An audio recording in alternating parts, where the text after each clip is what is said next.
La, da, da, da, ba, da, ma. What's up, horror fam? Stephen A.K.A. Bojangles here tonight, baby. We've got something scary to show you. Once again, I have my co-host Mitchell, a.k.a. Dr. Briggs, with me, and we're going to be talking about the scariest scenes from horror movies. What do you think, Briggs? I thought this was supposed to be scariest scenes from slashers, dude. Scariest scenes from slasher movies. Oh, getting technical on me, damn it. Well, you might be surprised with some of the picks on my list here, Briggs. Oh god, did you include Final Destination? Don't you worry about Okay. it. But no, man, did you? So were there any rules that you adhered to when you made your list? Well, I mean, I was initially going to stick to the big five and like pick the scariest moment from each of the big franchises, but when you said it was just slashers in general, I just picked slashers in general that I thought were kind of underrated. Okay. Well, just to let you know, I also tried to pick ones from the big five. But I also have definitely some more obscure films on here and ones that people don't typically think of, maybe, Briggs. I guarantee you there's at least one on my list that will surprise you, if not two. Okay, we'll see what they are. Hell, and then my picks too, man. Who knows? You might be surprised with the whole damn shalada. Yeah, you never know with Steve. He's kind of a loose cannon. You never know if I you're am. going to get Bojangles or Redneck Randy. Yeah, I'm like fucking Marion Cobretti from Cobra, Briggs. You feel me? And that makes me the night slasher, dude. Ooh. Hey, what's up, Dragon Blues, JK, Earl, and Jonas in the stream already, baby. Christopher Harris, Jordan Grabman. Hey, we got the horror fam running strong in this one, Briggs. What do you think about them apples, baby? Horror fan represent. I'm glad y'all here are watching tonight. I hope we have a good show in store for you. Oh, man, and I didn't want to, say anything here, Briggs, and put you on the spot. But I can see you wore a button-up tonight. Yeah. Does it make me look slimmer? Yeah, chest hair time, boys. Look at Jordan calling it out early. Oh, man, AJK. No, hey, man, he's already spoiling something on my list, damn it. Oh, that's the scene you were going to No. I won't say that. But, okay, Briggs, I'll let you go first, man. All right. Well, I guess I'll start out with the number one slasher that everybody knows. From the Friday the 13th series. Now, Ooh. what I feel is truly the peak of horror in the Friday the 13th series is the extended stalking scene that is the climax of part one. I feel like I'm kind of in a vocal minority of people who actually have Friday the 13th part one as their favorite in the series, but to my mind, like, Pamela Voorhees has a way scarier presence than Jason does. And it's because she can give voice to her desire for vengeance. And hearing an otherwise rational-seeming person state that she's going to kill you because you remind her of the people who let her son die is fucking off-kilter. That's wild. So you're going with the chase scene at the end, which leads to the climax of poor Pamela getting decapitated. Oh yeah, and I love everything they do with the superimposition here. I guess you could say it's everything from the reveal onwards. Like, I love when we see the little flashes of child Jason, like, drowning as she's recounting her story, and it makes it feel kind of less like a boring info dump, and it really, like, pounds in her sense of madness, like, as does the scene where you, like, see her mouth over the skyline. Kill her, mommy. Yeah. Kill her, mommy. Kill her. And, of course, that's also where we get the legendary yeah, baby, woo! Hell yeah, JK, I was totally kidding with you, bro. I'm just glad two great minds think alike, baby. Maniac is a freaking awesome movie, so I'm always pumped to see other Maniac fans out there, dude, but oh man. So it's going to be interesting also to see what picks we chose, like, even if it was from the same movie. Because I think JK is going to be in for a surprise, Briggs, but I'm going to go ahead and go next because I'm gonna follow up your pick of Friday the 13th original with, believe it or not, I'm going with Friday the 13th Part 2. And I'm not saying that Friday the 13th Part 2 has the scariest slasher scene out of the franchise. But man, when I was thinking of scary moments from the series, this was like the first one that popped into my mind. And it's at the end when Jason has been defeated. He's been left laying in the cabin beside the old decapitated head of good old Mrs. Voorhees. And dude, they're back in the cabin. Paul goes to open the door. Jenny's hanging out on the bed. She's got the pitchfork raring and ready to go. Just in case, she opens the door and that little dog comes running through. There's a moment of relief. They smile. And then all of a sudden, Jason, sackless Jason, comes crashing through that window, arms outstretched. He grabs her. Dude, all hell breaks loose in that moment, and I'm telling you, that is one of the most effective jump scares I've ever seen, dude. I know it's coming every time, and damn it, it gets me. Like, all the time, Briggs.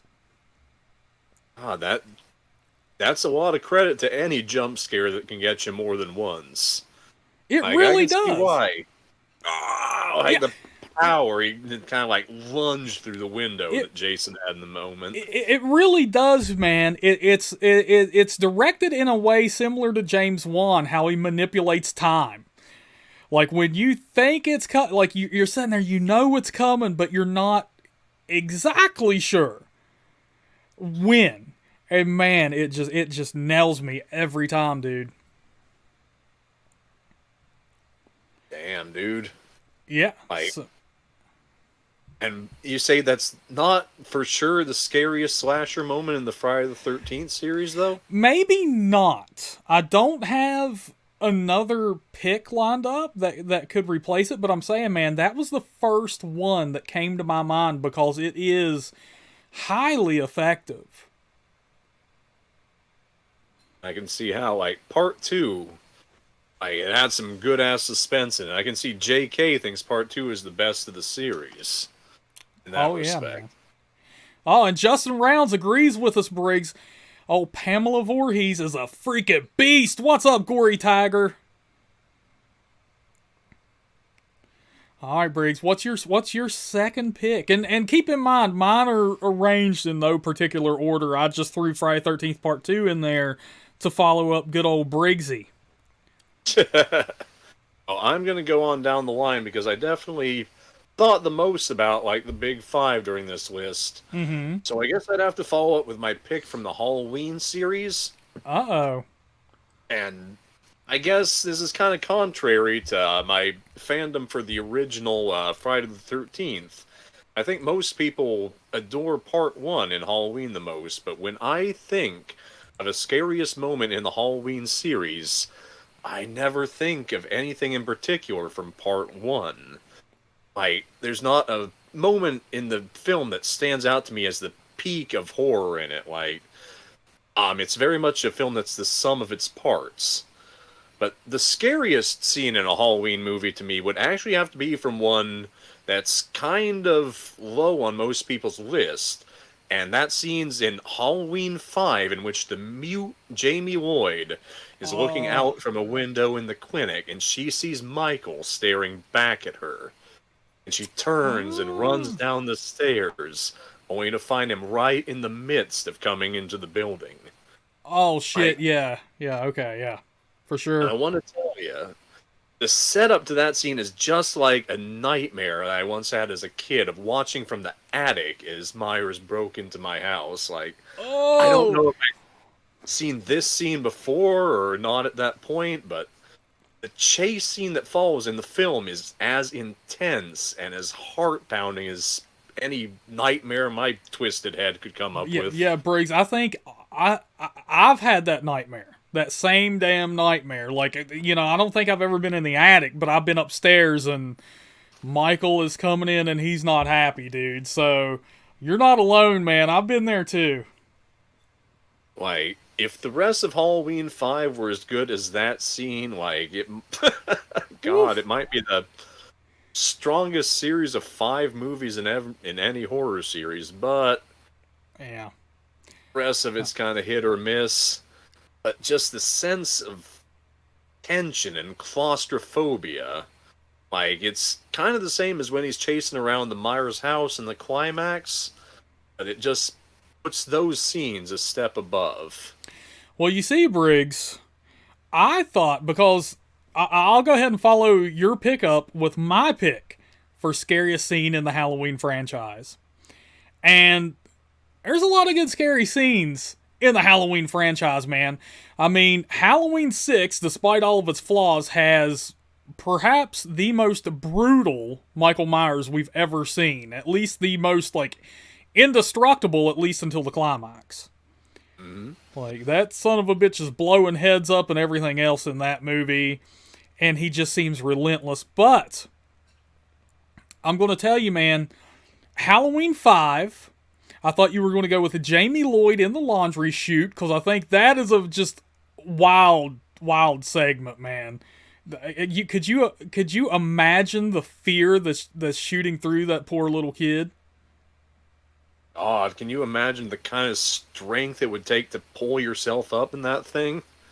Oh my goodness. And then, we have JK. He says, I thought you were going to pick the finale in part 4. That is also not the finale, but when they're climbing around on the roof and stuff, that's really scary. But that brings up a scene in Halloween 4 that I think could be a contender for sure for scariest scene in the Halloween franchise. And that would be when poor Brady is trying to reload the damn shotgun while Michael Myers is walking up the stairs towards him, until eventually he has to say screw it and tries to, like, swing it at Myers like it's a freaking baseball bat. And, well, we know what happens to poor Brady. He sacrifices himself to,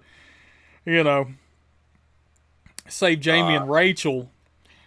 You see him just get skewered in silhouette. Oh, and it's such a scary moment, man, because you're watching him fumble the shotgun shells, and it's so tense and everything. But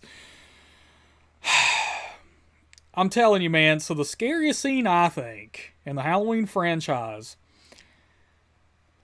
I had to debate this one, Briggs. It was either going to go to Halloween 1 or 2, because they're both very similar in this. And Halloween 2 is my favorite of the franchise. It's very suspenseful, takes place in that desolate-ass hospital, and Laurie is injured at this point, and she is being pursued by Myers relentlessly through the hospital. But I'm going to have to go with the scene from the first film when Laurie is returning back to the Doyle house, pursued by Michael Myers, who is not walking fast, he's not walking slow, but he is walking in a straight line towards her while she's trying to wake up the children to please unlock the damn door and let me in. And every time I watch that, man, since I've been a kid, every time I've watched that scene, I always thought to myself, oh my God, this is the time he's going to actually catch up to her. Shit. I love when a movie has the power to make you think that. And power number 2, when you mention that scene, the theme music immediately starts going off in my head. Absolutely. Oh, man. It is freaking wild. And you can only imagine, man, what if he had gotten a hold of her while they were outside?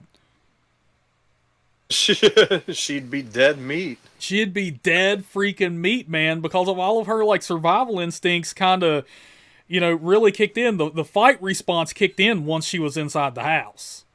Mm-hmm.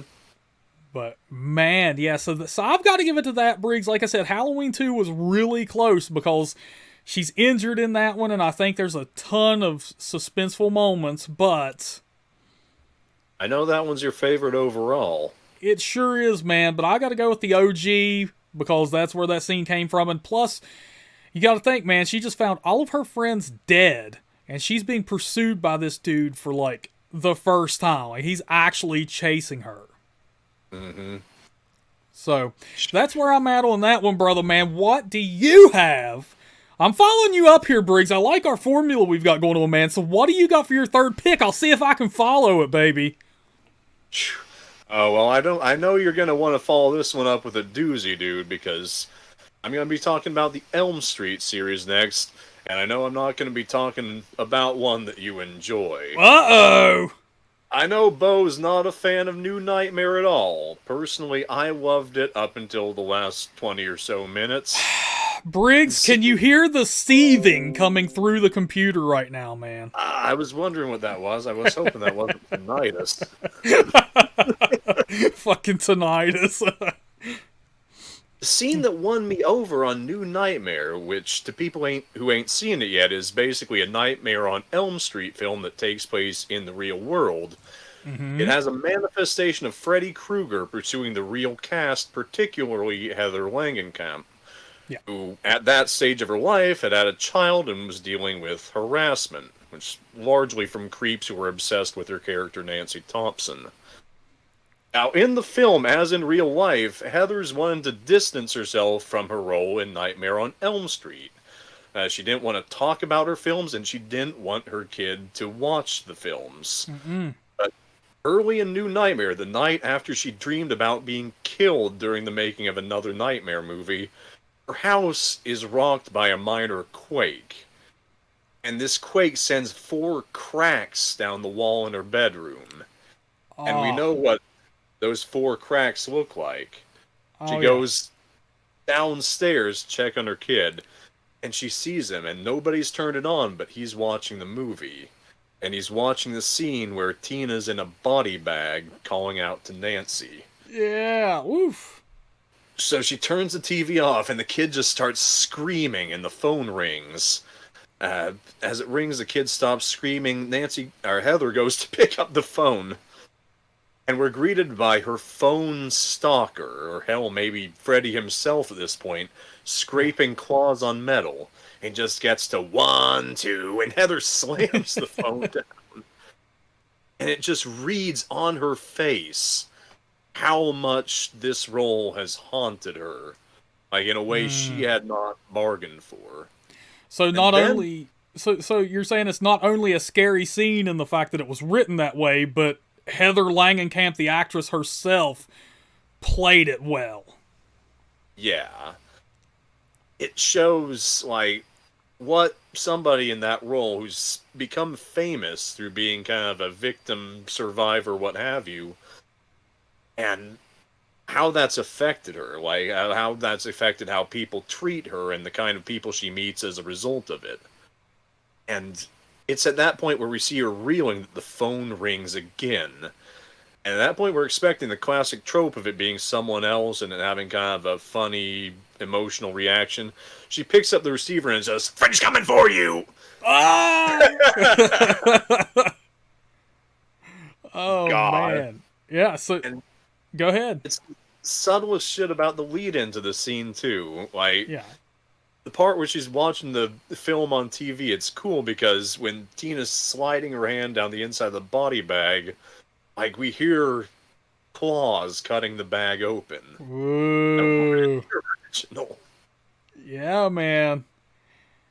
All right, Briggs. All right, so you're taking the earthquake segment from New Nightmare, huh? Mm-hmm. Is that what you're throwing my way, Briggs? Is that what you're throwing my way, baby? I don't think the earthquake was really the centerpiece of the scene, but yes, that's the one. But I mean, that's, just watch the earthquake scene, and that's what you're going to get out of it. But I mean, it is, like you said, it's pretty subtle, some of the scares. It's not like the scene where fucking 33 gallons of blood shoots across the screen. Like, no, it's the earthquake scene, man. You know what I'm saying? But okay, Briggs, I'm going to follow you up. But before I follow you up with my Nightmare on Elm Street franchise pick, I want to give Chris Harris a shout out, J.K., Trav Zimmerman, Juno. Oh my goodness. Who else would you... Man, Adrian. Goodness gracious, Briggs. We got a ton of the horror fam in here, baby. Juno, that was a runner-up on my list. Like, the scene where the claws bursting out of Jesse's skin is just sick. From A Nightmare on Elm Street 2, where, Jesse's kind of become like Jesse's kind of become like Freddy Krueger's vessel, man.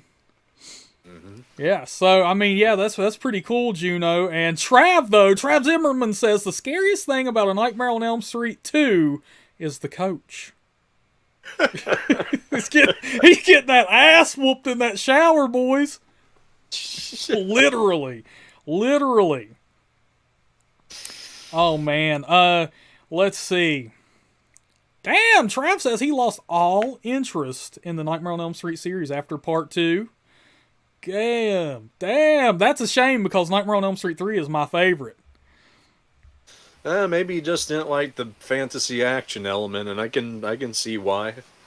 Yeah. It definitely goes a different tone. It does, and 2 is one that it's kind of like the Friday the 13th Part 5 or the Halloween 3 of the series. Like, that shit just, pretty different. Different from the rest of them, yeah. Yeah. Oh, yeah.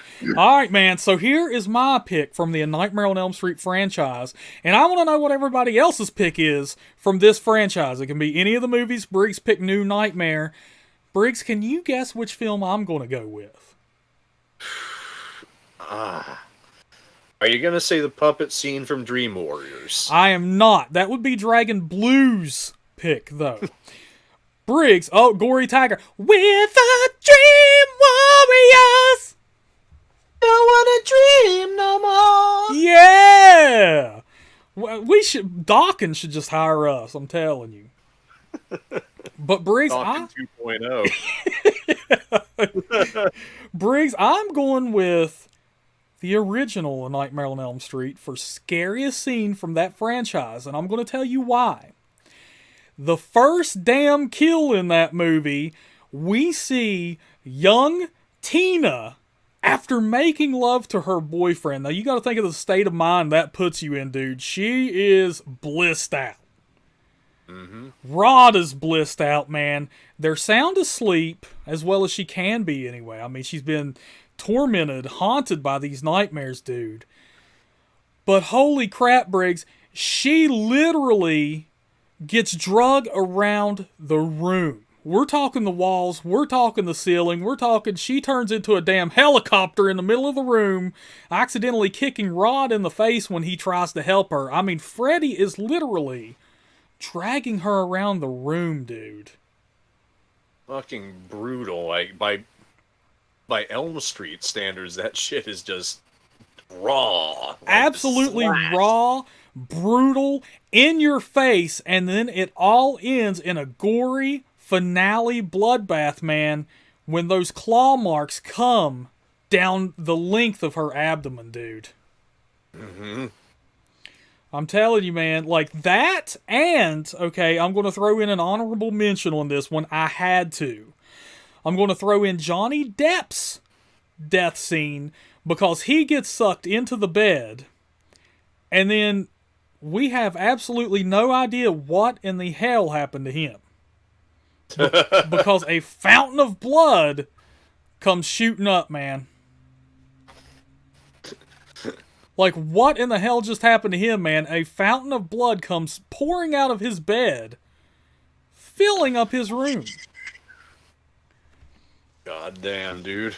Yeah, dude, so that's brutal as fuck, and if I'm not mistaken, for a long time, that scene held the record for most blood used in a horror scene. I love how Nightmare on Elm Street got more and more surreal as it went on. We started out with the characters as being brutalized by a claw, and near the end of the film we have one being sucked into oblivion and being sprayed out. Yeah. It's absolutely wild. I think poor Briggs is having some internet difficulties with us. His video is freezing up on us. But, JK says, how about the Roach Motel scene from Part 4 that always creeps him out? And Briggs and I have actually talked about this on our own, JK, and he says that is one of his scariest moments from the franchise, too, because you have that poor girl turning into a damn roach and then ending up in the Roach Motel, getting stuck to the floor and her flesh peeling off or getting torn off until an exposed roach emerges from underneath her. Definitely an unsettling scene, to say the least. Elm Street's no stranger to body horror, and that's probably the grossest example of it in the series.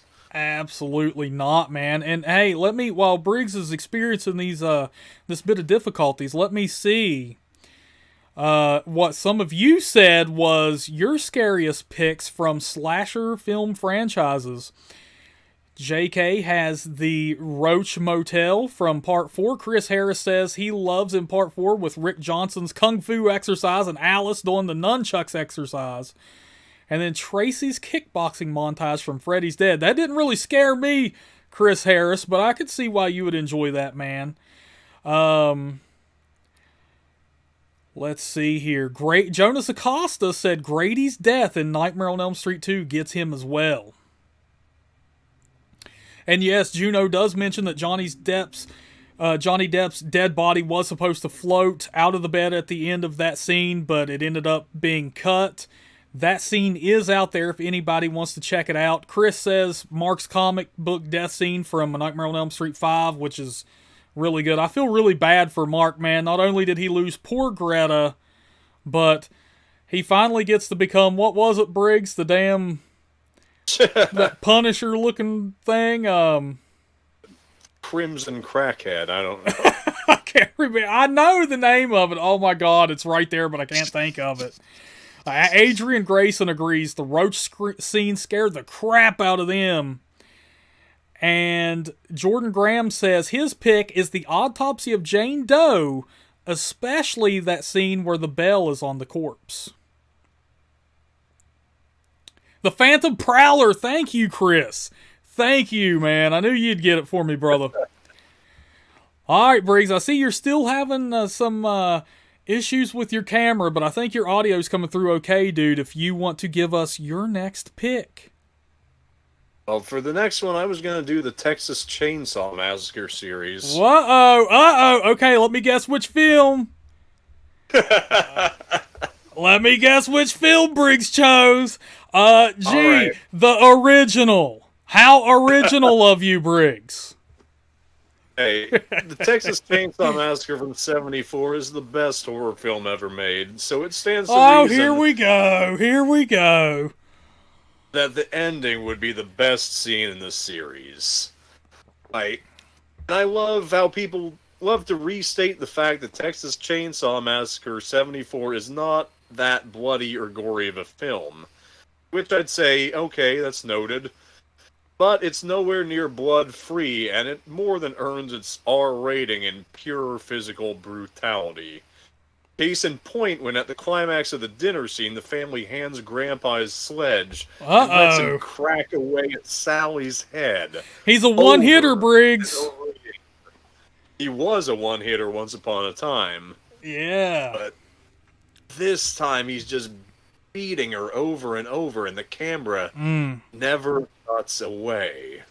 It's one of the most uncomfortable scenes in any mainstream horror film. And you just feel bad for Sally, because she's not like a hero, she's not a caricature, she's just a young woman who wants to get out of this alive. It makes you tense when she manages to throw herself out the window, and you're just praying that no matter what happens, you do not want her to go back in there. So you're choosing the dinner scene from the Texas Chainsaw Massacre original.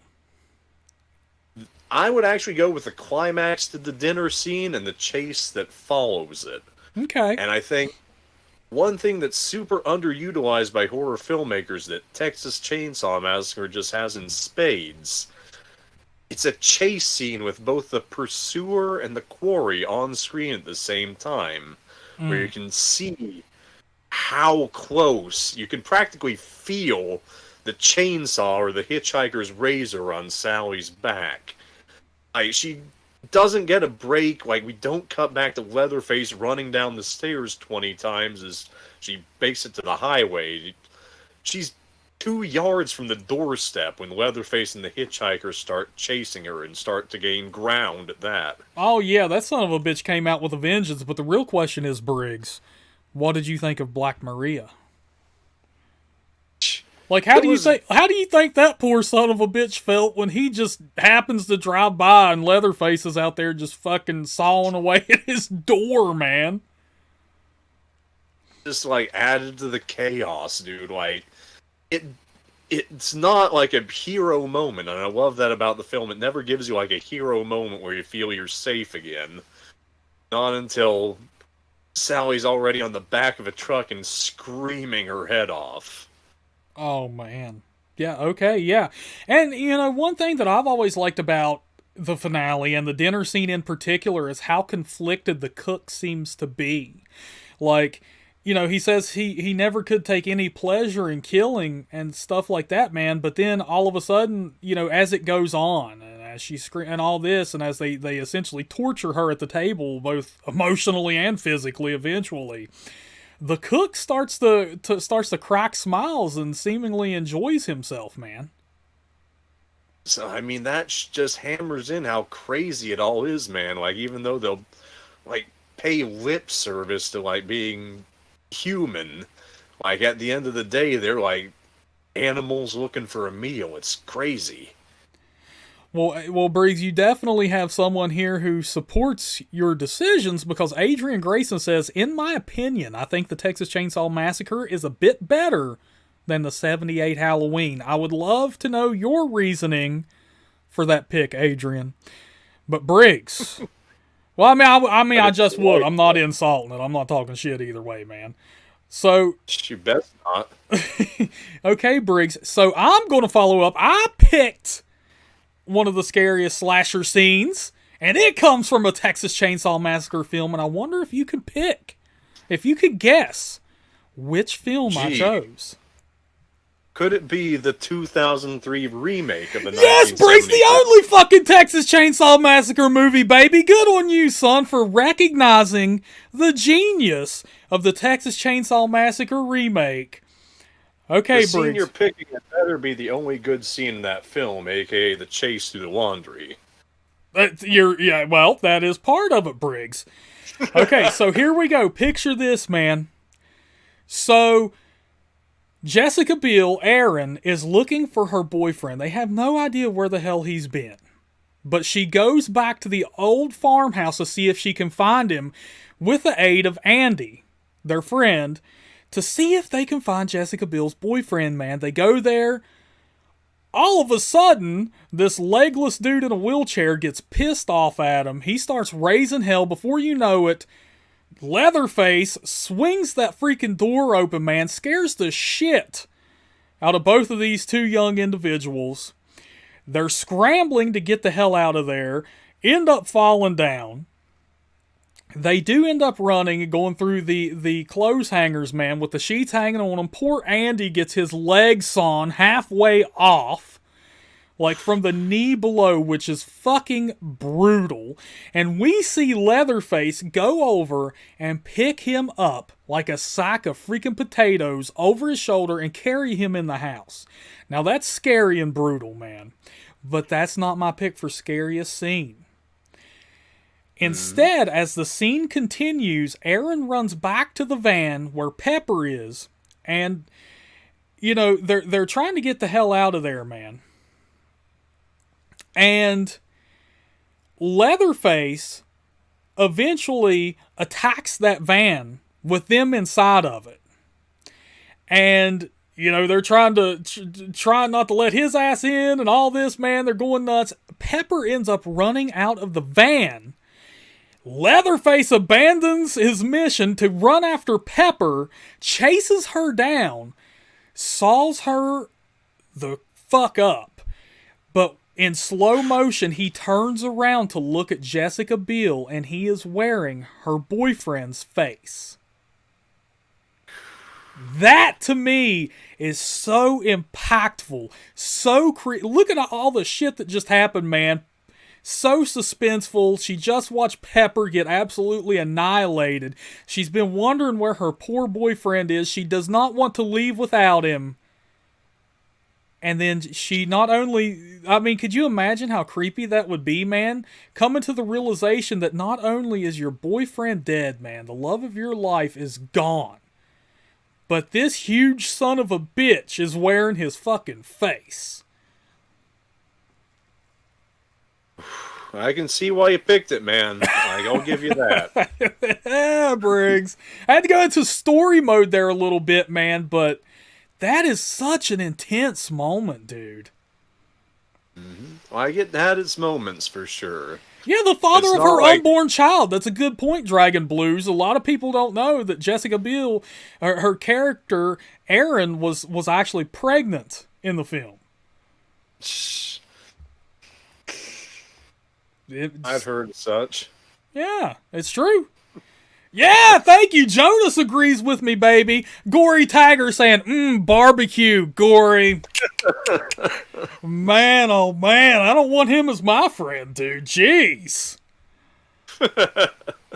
He'd fucking see me getting sawed up by Leatherface and just like, damn, we gonna feast tonight, boys. That's in the tiger's blood, dude.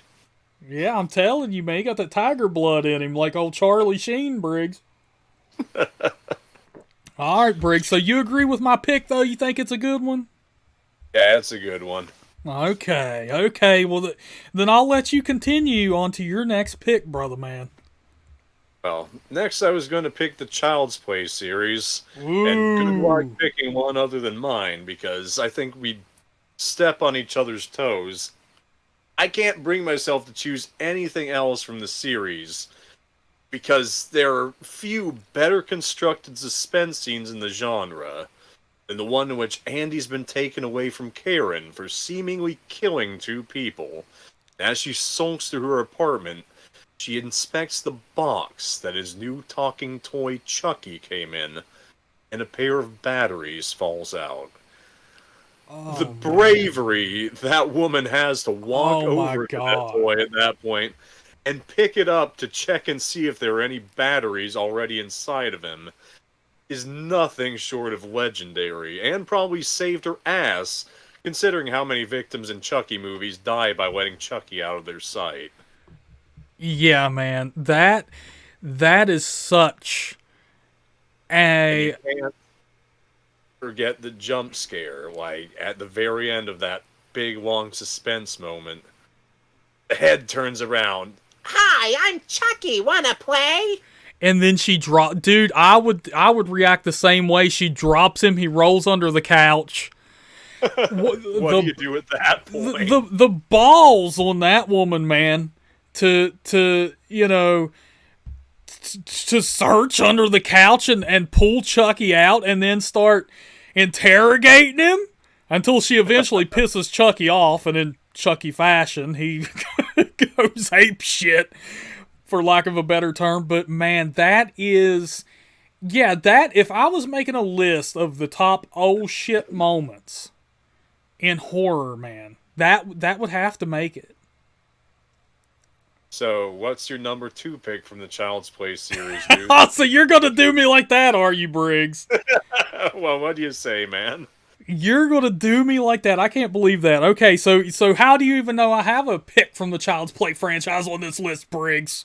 It's one of the big 5, Bo. It is. Okay, so I do have a pick from the Child's Play franchise on my list. Can you guess which film it's from? Is it from Bride of Chucky? No. Alright, is it from Child's Play 1? Did you have the same pick that I did? Oh man, I toyed with that really hard. Like, I really wanted to take that, man. Like, but I went with something that I think is really scary, and one that I think doesn't get enough appreciation. So my pick for scariest moment from the Child's Play franchise comes from Child's Play 2, which is a forgotten movie, and I think that's just because of how great the original Child's Play is, so rightfully so. But man, Child's Play 2 is not only a great movie, but a great sequel, and has some great scary moments in it. And I mean, you have to look at what we've got here. Chucky finds where Andy Barclay is living now, breaks into the home, sees that there's already another good guy doll in there, and smashes that good guy doll, buries it in the freaking backyard, and takes on the role of that character, to kind of fool Andy. Andy is an orphan now that's been adopted. So you have that trauma on top of everything else he's dealing with. And that plays into what I think is one of the scariest moments, Briggs. And that is when, Chucky ties up Andy to the bed and he wants to play a good old game of hide the soul with him, Briggs, to try and get in that body. But, thank God Kyle comes in. Chucky ends up being tossed in the basement, down the stairs, into the basement because Chucky's adoptive parents don't believe him. Mm-hmm. But they are tired of this doll stuff, so instead of getting rid of Chucky, they throw him into the damn basement. Just knowing, man, that Chucky is lurking in that basement, and his parental figures, man, do not believe him. No one does. He's totally alone in that house and has someone that wants to kill him. And that's someone being Chucky. And Chucky gets stuff done, Briggs. Mm-hmm. And that leads up to when Andy goes into the basement. He takes matters into his own hands, man. He's going to go down in that basement, a little kid, and fight Chucky. I think that is one of the scariest moments, man, because when he opens that door where Chucky initially fell and has been left, Chucky's gone.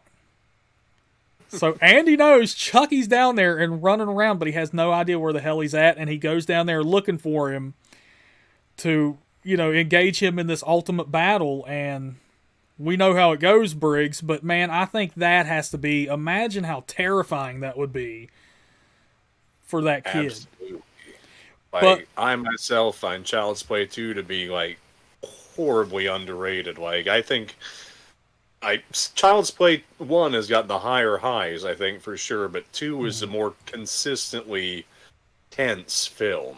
Just that idea of Chucky living in the same home as the one person who knows that he's alive and out to kill him, and he can't do anything about it. Yeah. Well, and his mom's been locked up. The 2 cops from the original basically tucked tail and, took their story by. They don't support her ass anymore, I'm assuming, so they can keep their jobs. But, and I mean, there's other great scary moments in that. I mean, Chucky follows him to school, for God's sakes, which is scary enough. But man, another great moment that could have easily made the list from that movie is when Kyle is swinging in the backyard and her feet are dragging the ground. And slowly but surely, the tennis shoes from the other good guy doll are revealed, and she comes to realize that, holy shit, the good guy doll that was in the house has been replaced. So, I mean, that could have made it too. You kind of get a twofer with my pick, man, but I'm going with Child's Play 2, officially Chucky in the basement. Mm-hmm. Child's Play 2 was kind of sad for Chris Harris, and I can see why. Just going over everything that happened in that damn movie. No crap, man. And I've always wondered, man, and maybe some people in the chat can help me with this. I always had a fantasy, especially when I was a little kid, at what happened at the end of that movie, and I've always hoped that, Andy and Kyle just went off and she adopted him, because she was on the verge of being an adult, so. Yeah. So, we're off for the big 5, man. Where do I go next? Uh-oh. All right, Briggs. Let's see what you got for me, baby. I'll do the logical extension of that. Hellraiser. Whoa. I don't know if that counts as a slasher, Briggs. Well, I've already picked a moment, so... Okay, I'll give it to you. It could be argued. I'd give it to you any damn way. It's definitely from part 1, which had the second biggest slasher angle of the franchise. And that's actually what I was picking for this list, because Hellraiser's another one where the iconic villain in the series isn't the scariest to me. It's fucking Frank and Julia Cotton. especially during that first kill where the woman who Julia's picked up doesn't know what's going on, and he's got his back turned, and all of a sudden she's on him with a hammer, like wailing at his head until he's just mangled and on the ground. Yeah. He brings him into the room with Frank in it, and he just tells her, we see his like mangled, like barely reformed body at this point, and he just tells her, "Don't look at me." Yeah. And then when we see him next, it's different, and he looks strong and imposing, even though he's just like a skeleton and a bit of muscle structure. And he tells Julia to get his flesh back, and it's at this point you realize, all right, now it's to get his flesh back or else. This is gonna keep going. Oh man, yeah, Makes you want to thank whatever the fuck the Cenobites are for taking care of him. Jeez, man. Yeah, what? Yeah, Frank and Julia are just something else, man. Just dirty ass people, dude. Like, I can't. And it's so like that movie is so dark. It's so gory. It's gross. It hits so many boxes for me, dude. Oh, no kidding. Like, and I remember we were talking like a while back about how the Things just got the consensus for having the best practical effects of all time. Mm-hmm. I guess I have to say, like, it's not a sure thing when Hellraiser exists. Every iteration of like Frank's like reforming body is just spectacular, and the Cenobite designs are something else at that. Yeah. Well, Briggs, I'm gonna tell you what, man.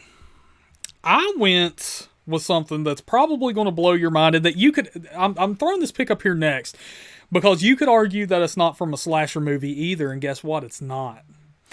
But What is it? But it is a very slashery moment from a horror movie, and it's very damn memorable. Do you have any guess what it could be? It's a legendary scene. All right. Did you pick Night of the Living Dead? No, I didn't, you dick. Okay, Briggs. Here's what I've got, man. The Exorcist 3. Oh, I see. Yes. The Exorcist 3, the infamous scissor scene when the nurse. A couple of movies. Yeah, well, when the nurse is leaving the room, and you get. I mean, the first time I saw that, one of the scariest fucking moments. Like, you know what I'm saying? Like, that is such a creepy, effective moment.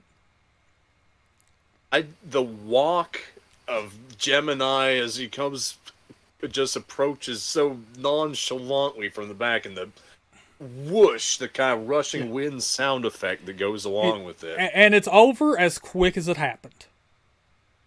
It's there, and then it's done with, and the power walking, and just how quick that takes place, man. I had to include it. Like, when you know, like I said, technically not a slasher film, but definitely a slasher moment.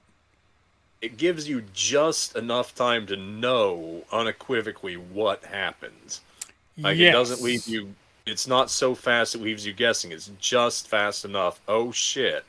She just lost her head. I love watching that movie with people who have never seen it and seeing their reaction to that scene. Oh yeah, Gory Tiger. You got a point there. Like the old lady crawling on the ceiling in Exorcist 3. Yes. Creepy as well, but I don't think that counts as a slasher. He says, you know, I'm already pushing it here with choosing The Exorcist 3, but... Okay, so I'll take a moment here and say, Daughter of Death, welcome to the stream, horror fam. David92, welcome to the stream, brother. Necro, baby, finally! Necro in the house. Just in time for Briggs's next pick. Alright, well, I'm going with one that's definitely a slasher, dude. Okay. I'm going with a movie with a lot of contenders for scariest scene, period. It's Maniac from 1980. Oh, you son of a bitch! If you picked my scene, I'm gonna be so pissed. I took pains to not pick your scene, I'm pretty sure, because the one I picked, like, you could pick any of the stalk and kill scenes in this film, but the one I picked is the scene that takes place near the middle of the film in the subway, where we see the nurse walking home alone, and she knows the faintest idea that there's a killer on the streets, and she's on an empty platform when she sees a pair of feet just coming down the platform. Frank's green jacket. We know who it is. Oh, man. She can only run and pray that her imagination's running wild with her, but she soon discovers that's not the case. She's being followed. And it all ends up in a bathroom stall. And it's that classic scene where she's cooped up, and you hope he's not going to get the notion that she's hiding there. She's just waiting and hoping he's going to go away. And you know how it always goes, dude. I do, man. And this is Maniac. I mean, we've already gotten mentions of it in the chat. It's on my list. It made your list, which is insane. Like, it made both of our lists, and for different moments. It just tells you, and I was talking to my girlfriend earlier, who I've forced to watch the movie, but she does like it. But man, she had a totally different pick than my pick. And from your fucking pick. So it just tells you how many scary scenes are in this film, man. Criminally underseen. Like, that's another I would put in my top 5. Absolutely, man. So my pick comes from Maniac as well. Now, it is, I'm sure Briggs can guess it. It's the scene... There's a few. Oh, well, that's true. It is the scene where Tom Savini, legendary makeup effects man, is in the back seat with a beautiful young woman. They're out together. They're having fun. They're about to make whoopee, for lack of a better term there, Briggs. But she's creeped out, whatever, maniac on the loose, all this stuff's going on, dude. They go to take off. He's in the front seat. They're getting out of there, man. When he goes to turn on the headlights, when those headlights kick on, Frank is standing right there in the high beams, dude. And the shocked look on both of their faces, insane. And before they have the chance to do anything other than scream or let out their last gasp, Frank rushes the vehicle, jumps on the hood, levels off the shotgun at Tom Savini's head, and boom, it's over. Just like that, man. That is such a scary scene to me, because if that happened to you, I think a lot of people have that fear, like, I'm going to turn on my headlights tonight in the darkness and something's going to be there that shouldn't. But man, if not only something was there, but it rushed you so fast that you couldn't react. Because it has the leg up on you. It knows you're there. You don't know it's there. Shh. And he did, man. He rushed that vehicle and shot right through the windshield. And before you know it, you're covered in your lover's blood. And the scene don't end there. It absolutely does not. But that takes my pick for Maniac, Briggs. And one of the best head explosions I have ever seen. It is brutal. No cap. Yeah. All right, Briggs. What are you coming at us, man? What have you got next, baby?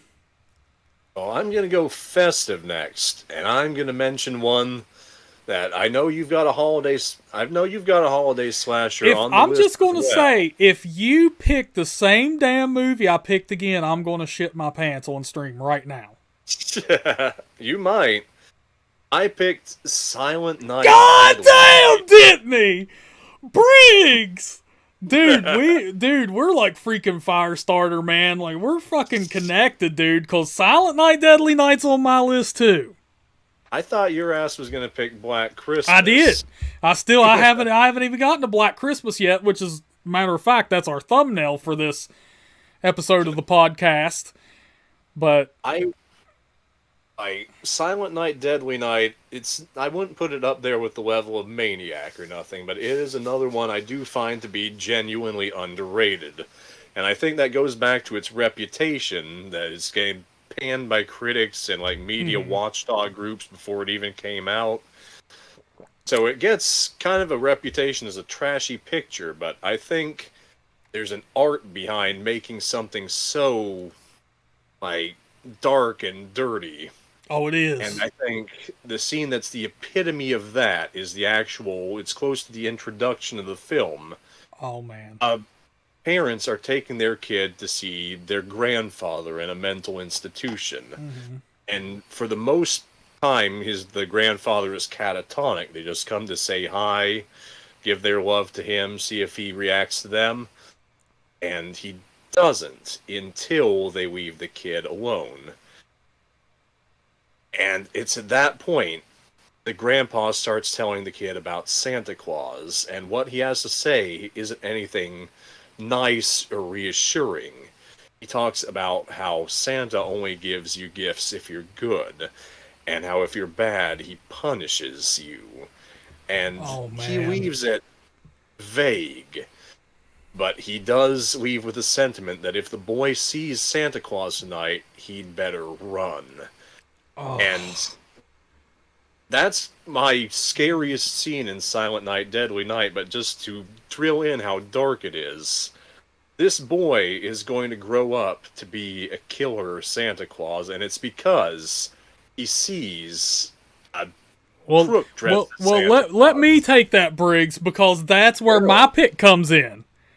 Oh, take it, Briggs. Take it, Bo. That is my pick. So Briggs is going with Scary Grandpa, and I can't blame him because I thought about it myself. I was like, that is a spooky-ass scene. You know, Grandpa telling him, like, if you see Santa tonight, run, boy. And then when the parents return to the room, the grandpa goes catatonic again. Which is just insanely creepy. But when they pack up in the vehicle and leave the hospital after seeing Grandpa, we cut to them on their way home to a man in a Santa Claus suit robbing a convenience store in which he shoots the clerk, killing him. And it cuts back to the family as they're driving home. They come across this man in the Santa suit with his car broken down beside the road. Billy warns his parents, like, do not stop to talk to them because he is deathly afraid of seeing Santa Claus tonight. And typical parent fashion, they don't give a shit. So they stop and talk to this guy hoping they can help him out. Yeah, hey, look, Santa's having a little car trouble, as Trav Zimmerman said. Man, they stop to help Santa, and it ends with both of Billy's parents being killed, while the sounds of his baby brother screaming and crying in the background. And not only that, but his mother is sexually assaulted by Santa Claus, while Billy, who takes off running from the car, watches from the bushes. And Santa is making threats on him. So you get the idea, if Santa Claus gets a hold of Billy, he is also going to kill him. Such a dark, horribly dark, and scary moment. Obviously, people around the world are going to be would disagree with this. I don't think it's a gratuitous scene in particular. I think it all leads up to show how broken this kid's mind would be by that. And it's, as far as slasher origins go, like, it's certainly up there. Oh, it absolutely does, man. You know, that did a hell of a number on Billy until, you know, not only because you would think, like, I think in lazier films, Billy would grow up to go around and kill other Santa Clauses. Like, I think that would be what would happen in some lazy ass films, man. But instead, Billy is forced to don the Santa Claus outfit for the store he's working at, and ends up going on a killing rampage himself. And you get the idea that he wants to die so that way Santa Claus is no more. Don't believe the negative hype about Silent Night, Deadly Night. If you want a good slasher with a dark undertone, like, check it out. Yeah, absolutely. And Briggs, I have 2 more picks left on the list, so I will give you 2 more back and forths here. All right, well, let me think here. See what... Yeah, you got to make it a good one, brother man. Pull out the old chest hair special, Briggs. What do we got? I'm going to go with Curtains. Okay. Like, if it's another underseen movie, but if you've seen it, you probably know the scene I'm talking about. Curtains is kind of, it's the OG hag mask slasher.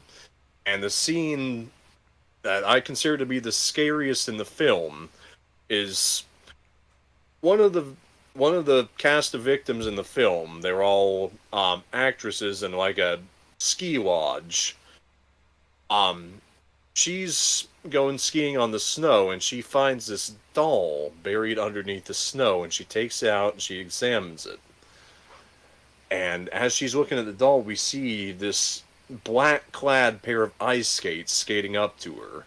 Like, we don't know what it is until she actually turns to look herself. And it's this figure in this grotesque hag's mask with a sickle in one hand.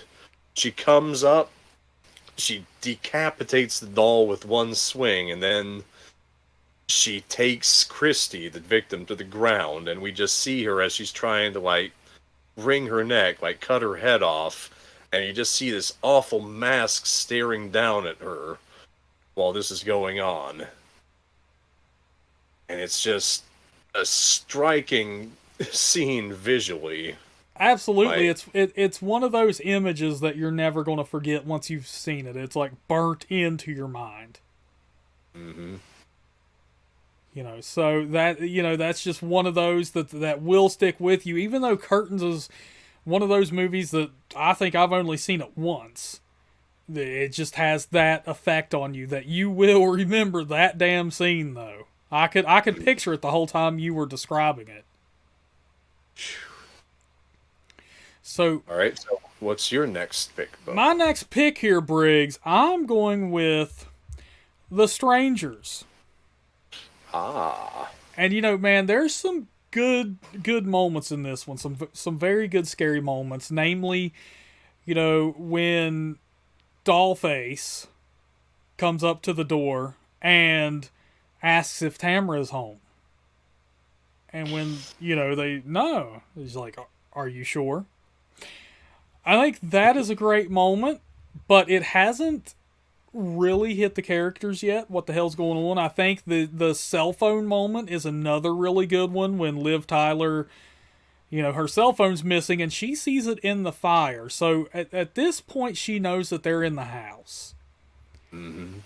Or have been. That is very creepy, but I'm going to go ahead and go with when, you know, Liv Tyler, she's still confused. What the hell's going on? It's a spooky night. She's left alone because James went to go get her some cigarettes, I believe it was. Mm-hmm. She's walking around, man, and you get this far shot, and in the background you can barely see Sackhead lurking behind her, and he just stands there for a moment watching from the shadows. And then he just disappears as quickly as he came.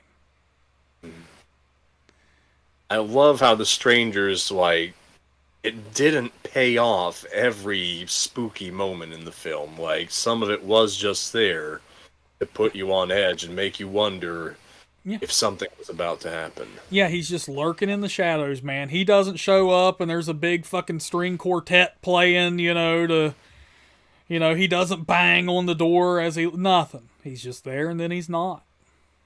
Mm-hmm. Very creepy moment, man. So, what do you have next, Briggs? Last pick, baby. My last pick. Well, I haven't done anything that's, I would say, super chaotic yet. So I would have to go with the Funhouse. Particularly the scene. Wow. Yeah, the scene where our hero, when she's left alone, like her last friend has just been stabbed and he's just been killed off screen by the... We can assume he's been killed off screen by the creature because she's still running and no one's out there to greet her. Eventually, she's left in the middle of this track with this animatronic clown just laughing slowly right behind her. And she sees this cart come towards her, and it's got the twisted body of this friend who she just heard die off screen on it. Oh. And the animatronics in the whole funhouse, they start to activate like one by one, and she starts looking all around her. And we catch glimpses of these like insane looking machines, all these different kinds of monsters staring back at her. And in between those machines, we get like 2-frame flashes of the actual creature, just like in the midst of a growl. And we don't know where he's going to come from next. And she just runs, but we don't know where the thing is in relation to her. And she's just confused and terrified, and I think it's just a great use of editing. Yeah. Very suspenseful. Mm-hmm. Okay, Briggs. Now, I am moving on to my last pick here, Briggsy. And I do want to say, if there are any questions or comments out there, folks, now's the time. Briggs and I will get to them, because we have run over, so go ahead and get them in now. But Briggs, can you guess where my last pick comes from? Well, you did say there was going to be a controversial one on there. I don't know if that was Exorcist 3 or if there was a doozy you had in store for me. No, it was definitely The Exorcist 3, man. So, okay. My last pick belongs to Black Christmas. And I think we both concur on this one, dude. I guarantee it. But this is a double pick. I will say that, man. Mm-hmm. So, okay. So the girls are being harassed on the telephone by this dude who calls, and he's just an obscene phone caller. He's, says nasty stuff. He cusses. He speaks in tongues, essentially. Sounds like mangled voices. Growls like a monster. Yeah, it's like mangled voices. It's like two people talking at once, to where they're even like, how the hell is he doing this? Mm-hmm. But he's calling, man, and if I'm not mistaken, he's talking to Margot Kidder's character at this moment. You know, because she is the outspoken, loudmouth, the drunk of the group. And she takes the phone and, decides to talk a little bit of smack to him. Like, stick your tongue in a wall socket. That'll give you a charge. And, after this killer has essentially, he goes silent. After being so manic. He goes silent for just a moment. And then in a very matter-of-fact, normal voice, says, I'm going to kill you. That is so scary to me, Briggs, because it's almost like the killer had a moment of clarity and has seen, this is what I'm going to do to you. This is what all of this is going to lead up to. It's going to happen. And there's nothing anyone can do about it. You never know what little thing is going to set the person on the other line off. Never, and I think you know that better than anyone, Briggs. I think you could give us some horror stories, man.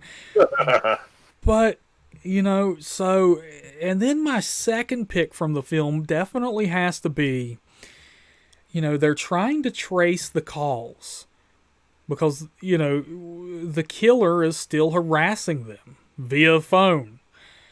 They're trying to trace the calls. They have found out that the calls are coming from inside the house, but they don't want Olivia Hussey's character to know this. And it's up to a police officer Nash to complete this task without making her panic. So he's trying to tell her, just drop the phone, walk out the door. Drop the phone, walk out the door. But the Huss doesn't listen to nobody, Briggs. Oh. And it leads to him having to tell her, look, the killer's inside the house. The calls are coming from upstairs, essentially, within the home. Get the fuck out of the house, dummy. But, of course, she's not going to do that, But, man, that moment of realization that had to just wash over her, oh, my God. Could you imagine that?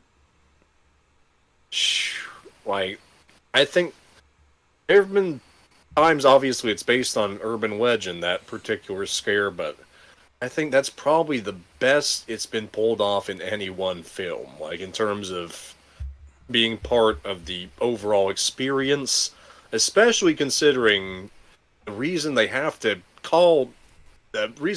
be so secretive about it is because the officer they've posted outside to warn her in this event has already got his throat slashed. Yeah. So, that's all she has to do. Hopefully open the door, walk outside, but she doesn't want to leave her friends, and they're already gone. Yeah, what a trooper, though, man. Because the horror that would have to overcome you in that moment would be terrible, dude. And when she sees the eyes staring back at her from the crack in the door. Oh, man. Yeah, definitely a creepy moments, man. I think we've come up with a really, really, really good list here, Briggs. We could go all day. There's tons of picks we could come up with that we could have included. And, some I'm positive both of us will get off here and kick ourselves in the ass tonight when we think up other scary scenes, man. But I don't think anyone could dispute. Yeah. What about that opening from Scream? The opening from Scream. There you go. What's your favorite scary movie? That's a good one, man. There's tons. Oh, yeah.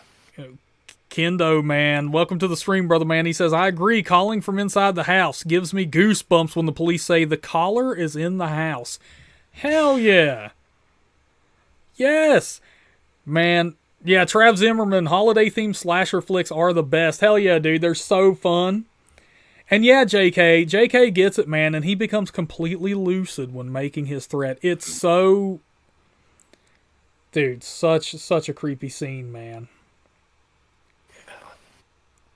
That's one that gives me actual chills right there. I don't think Black Christmas is the perfect horror film, but it's definitely got that instinct. That instinctual fear it delivers in that very scene. It deserves more notoriety than it gets, I think. It's just a forgotten film that I think is, it like you said, it's not the best. It's, but pretty damn good. Gory Tiger wants to talk about Urban Legends opening. Uh-oh, someone's in the back seat. Hey, I like it because it has Brad Dourif in that scene, man. And we know how much I love Brad Dourif. I agree with you, Jonas. I absolutely love The Collector. Oh, yeah. At the moment at the end of that when he thinks the Collector is going to collect the little girl is so scary and heartbreaking. Mm-hmm. I agree, Trav. You don't hear much about the original My Bloody Valentine either. I love the crazed laugh of the killer in the end of that one, just before the song starts playing. Oh man. So okay, guys. So we've done this. Does anyone have any suggestions for a topic they would like to see us discuss at some point? Because I'm always open to hearing what you all think. Otherwise, we're just going to talk about A24 films next time. Yeah, nobody wants that. Well, actually, I do have a podcast planned for Saturday night with Necro. He's making his big talk horror return, so... do you want me to tell you the topic, Briggs? It might inspire you to actually come in for this one. Are you talking about Puppet Master films? Oh, son of a bitch, hell no. I'll tell you what, Briggs, I'll do that show with you. I'll discuss the Puppet Master franchise if you buy that one thing somebody's trying to sell on eBay or whatever that time. that fucked up tunneler thing. I'll make my own. You'll never know the difference. It's the truth. How much were they trying to sell that thing for? Oh God. So to let people know what the hell it looked like if I took Play-Doh and tried to make Tunneler, I think was who they were trying to do. Yeah, from the Puppet Master movies. And if, with using nothing but my hands, I tried to create Tunneler to the best of my ability, which ain't going to be good any damn way, given the perfect professional tools. And then proceeded to set that Play-Doh figure on the fucking dashboard of my truck in 90 degrees weather for an entire day, and then I came out and checked them. Like, that's what this thing looked like. Somebody was trying to sell. You're gonna make me have to find the picture of this thing and post it up on the next stream we do. Yeah, or put it in a community post. So DOD says we should discuss dark animated films. Which that would be fun. That could be fun. I think we should add that to our list, Briggs. How cheesy and bad is the Killjoy franchise? Asks JK. You would be better off looking into the Demonic Toys movies. Ain't that one where there's this? I mean, I've seen it. I know that, but one of the things I remember, isn't there a completely naked woman walking around in body paint for the entirety of the movie? I think that's one of the sequels. Okay, good God. Best animated horror movie kills. That could be a good one, Gory Tiger. Thank you for that. Oh God, Daughter of Death says Tunneler from Wish.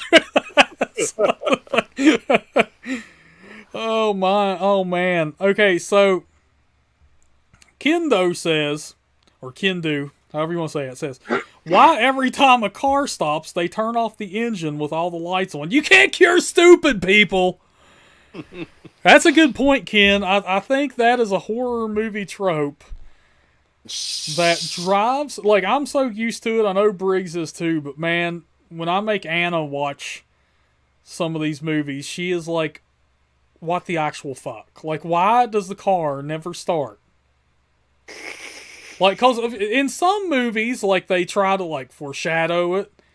But in a lot, it's just all of a sudden the car has shit the bed. You know. Gory Tiger wants us to discuss Demonic Toys versus Puppet Master. Oh, dude, I will say this. It does actually have worse effects than the clip show of the franchise. Oh. Whose side were you on in that one, Briggs? Puppet Master for life, baby. You went against the baby Oopsie Daisy? I can't believe that out of you, man. I cannot believe you would do that, Briggs. I thought you had loyalty. Dude, babe, I give my loyalty to the winner, man, and in that film, baby Oopsie Daisy gets her head crushed by cyber pinheads, cyber arms. Oh, man. Hell yeah, Kendo. Hey, man, first time listener Kendo here, everybody. Welcome him to the horror fam, baby. Kendo, hit that subscribe button. Don't leave us hanging, brother, man.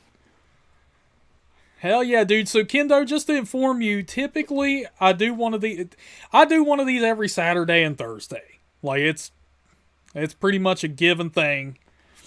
Every week, Saturday and Thursday, baby. Tune in anytime. Jester's my homie too, DOD. Jester's my homie. Hell yeah. That's my favorite one, dude. It has been since I was a kid. Aww. We know how I feel about the Jesters, Briggsy. Bojangles as far as down with the clown. That's right. Hey, wait, what?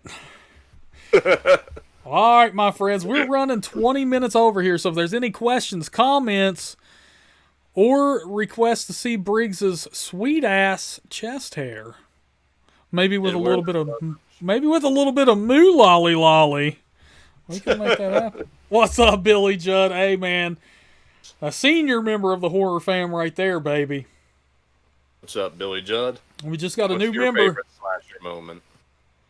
Yeah, Billy Judd, what you got for us, man? We just got a new member of the horror fan, bro. Oh, Kendo. Oh, man, Briggs, let me tell you something, dude. What is it, Bo? I think I've got a fever. What's the cure? Yeah, I think you know. Let me clarify my cowbell. Oh, yeah. High school horror. That's a good one, JK. What's some of the best high school horror films? That would be a good one to discuss. Horror with a good high school setting, or horror that's fit for high schoolers? He's talking about horror with a high school setting, Briggs. Gotta be. I'm actually writing down these suggestions right now, folks. So, okay. Dark animated films. Great to see you too, Jonas. Hell yeah. Jonas, my boy. You take care of yourself, brother man. And high school horror films. What else did we get, dude? So you did kind of implicitly agree to review all the Puppet Master movies with me if I showed... Oh, get out of here. Get out of here. All right, folks, I guess that's it for tonight's stream. We'd like to thank every single one of y'all for coming in. And for you newbies out there, man, welcome to the Horror Fam. Please remember to hit that subscribe button. Catch us every Thursday and Saturday. Thursdays at 8 p.m., Saturdays at 6. Y'all are great. I hope you enjoyed the show, because we had fun talking. Hell yeah, man. And of course, all you senior members of the Horror Fam. Thank you so much for coming in week after week. I'm surprised y'all haven't got enough of this face already, man. But Billy Judd, I think that was always a mislead. Yeah, I think so, man. Hey, thank you, JK, for coming in, dude. Gory Tiger, we'll see you next time, man. All right. Until next time, Briggsy. Look horror. Listen horror. Talk.